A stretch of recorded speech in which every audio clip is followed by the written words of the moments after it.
Imperial Vizier Zor'lok. Who the fuck comes up with these names, man? I don't know. You know what's up, though. This is another, going to continue the series, blah, blah, blah, all that. Get right into this one. This is pretty straightforward, but there's a few common pitfalls we got to talk about healing perspective. First things first on the table, just so you know, there's obviously going to be 3 platforms you have to deal with, and then the main final phase. During the entire fight, the tank is going to be taking consistent melee damage, and the off tank is going to be soaking a channel. So keep your eyes on those two. Nothing really to watch out for. It's going to be very consistent, predictable damage. So there's nothing, just keep your eye on them. Make sure you have an Earth Shield, Beacon, Hots, Life Bloom, stuff like that on them. Other than that, every time you transition between a platform, you're not going to be able to heal anyone, and you're going to take damage while you're running through the gas. So Resto Druids, go ahead and Life Bloom, or not Life Bloom, go ahead and Rejuve, Wild Growth. Monks, go ahead and Renewing Mists. Just keep people up through it.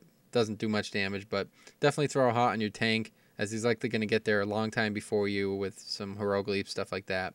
And you won't be able to heal him until you're on the platform for a few seconds. But we'll go through each platform quick, talk about a common pitfall for each mechanic, and just kind of wrap this up with a general overview.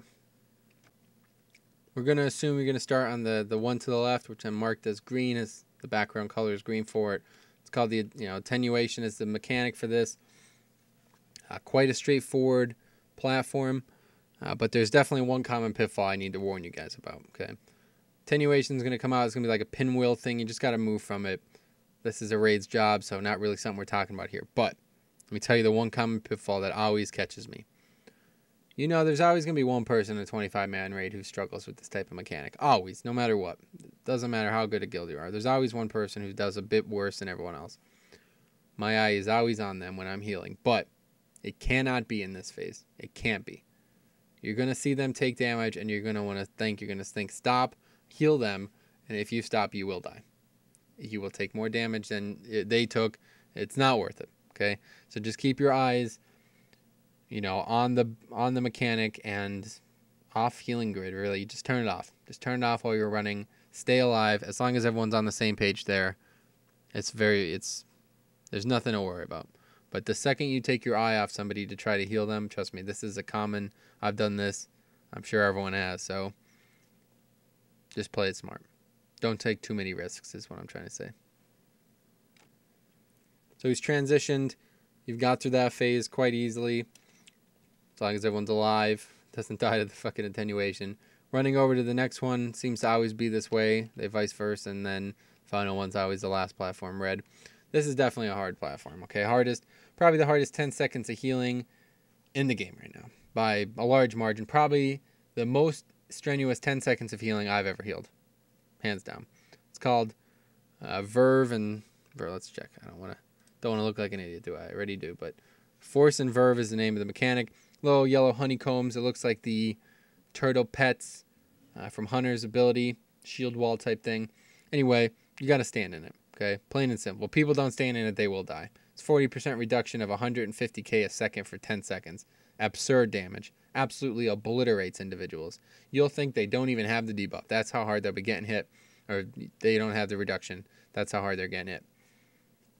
Nothing to say here. Fucking heal. Pop everything you have. Okay, 5-minute cooldowns, 3-minute cooldowns, but don't pop them all at once. They will be back up when you need them, but you need a rotation. Can't emphasize this enough. Need a rotation. Okay? Or a mastery. Divine Devotion or whatever it's called now. Does nothing. This is physical damage. Okay, write that down. Tell your raid, tell your friends. Physical damage. Magic resist does nothing. Okay, so Paladins, if you're going to use DP, make sure you unglyph it. The 40% physical thing is useless. It will literally not help you on this fight. I might as well not have it, okay? Go straight. Go the 20% both. Or Mastery, Devotion, or whatever it's called now. Don't use it. It's useless. Just keep it, pocket it, save it. No reason to. Makes the other ones even better, right? You got your Monk CD, Revitalization, you got Trank. These are 2 of the best ones you could ever have because the amount of healing you need to get through this is intense. Okay. And then you got Healing Tide and Spirit Link definitely need to be used. Set up a rotation between your other pals, your other healing pals. Okay, tell them what's up, tell them who's going to do what. But, I mean, I feel bad for if you got like 3 holy pals. They can't help. They just got to heal. Discipline Priest, Bubble, Spirit Shell, stuff like that. But just need a set rotation. It's quite straightforward, but it is, I can't emphasize this enough. It is extremely strenuous healing. It's insane. It really is how strenuous it is. So just keep your eyes on that. It should only happen twice. Okay, so you only need 2. Rotate like half the raid does one, half the raid the other. And then you're going to move on. As long as you have good enough DPS, you move on to the final one. Once again, same stuff here. Predictable tank damage, both tanks. Where there can be a pitfall, let me explain. This is you wouldn't really think this is an issue, but it is, and it will be. Okay, 5 people are going to get mind controlled. First things first. Got to use your utility. Paladin stun. Okay. Druids can root. A priest can freaking void tendril. Those are awesome. Really good because they disappear afterwards, after the mind controls broke. Monks, I would recommend spinning crane kick, as it will do damage to them, and then immediately when they're broken, it will start healing them, just like on Spirit Kings. But essentially just used our AoE blind, Paladin. Probably the only time this fucking spell's ever going to be used anywhere in PvE, so go ahead and use it now. Tell your friends you've used it. Now here's the pitfall, okay? What's going to happen is at 50% they're going to get broke, so keep an eye on their health. Get ready for that 50%, because oftentimes the raid's going to be a bit overzealous.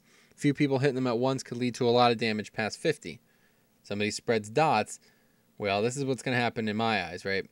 You get to 50%, you're not really paying attention. You see them still taking damage. You think they must still be mind controlled.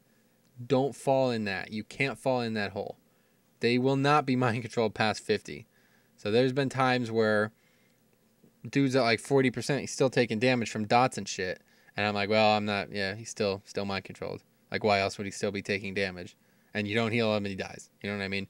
It happens a lot quicker than I'm making it sound. So as soon as you see somebody at 50, especially a key DPS, start freaking healing them, get them up before the dots or anything that's left on them does too much damage. That's pretty much it. I mean, it's a straightforward first 3 phases as long as the raid can execute everything properly. It's not really a healing test. It's going to get to be hard in this last bit. So 3 phases are done. Time to look at the final phase. He's going to fly up. He's going to go to where the blue is. Room's still filled with Gasso, so don't run down until it's time. You'll get dragged down. Once you're down here, well, we have to talk. Okay, you made it this far. This is where the fight really starts for a healer. Things are going to get quite strenuous. Mostly because people are going to be getting hit by mechanics or doing things wrong. All 3 things are going to happen at once, so keep your eye out on that. All 3 of the things we've talked about already. Attenuation, mind control, and the honeycombs. That sounds rough, right? And trust me, it is. Because they're not all going to happen exactly at once, but they're going to happen back to back. And if you get... Here's some funny pitfalls that I've seen on this, okay? First things first, you got honeycombs, got to heal the fuck up. Everybody's got to go crazy heal mode on this. It's going to do a lot of damage, and you're not going to be at full health going into it. You're just not. So you definitely need to follow that rotation earlier. Pop everything you have to keep people alive. I'd recommend bringing a few extra healers if you're having trouble, because this is not a DPS race. Tell your guild leader or raid leader or whatever. Bring extra healers if you can. After that, here's one of the things that could happen. People are stacked up with the honeycomb on the boss. Attenuation happens. Everybody dies. Because they didn't move out of the fucking boss. When that happens, they're all right by the boss. Like the 700 that go out, right? The little discs. You get hit by those, dead. Guaranteed. One shot. Lose somebody almost every time in the first few attempts because people weren't moving out of that quick enough. Got to move out of that. People got to know that. So if you're a healer and you're standing there, try to throw some heals out, but just move. Nobody's going to survive that, okay? Another common pitfall I've seen from the healing perspective is when the mind control happens and then the honeycomb bit happens, people aren't at full health. They got dots on them. They got shit like that.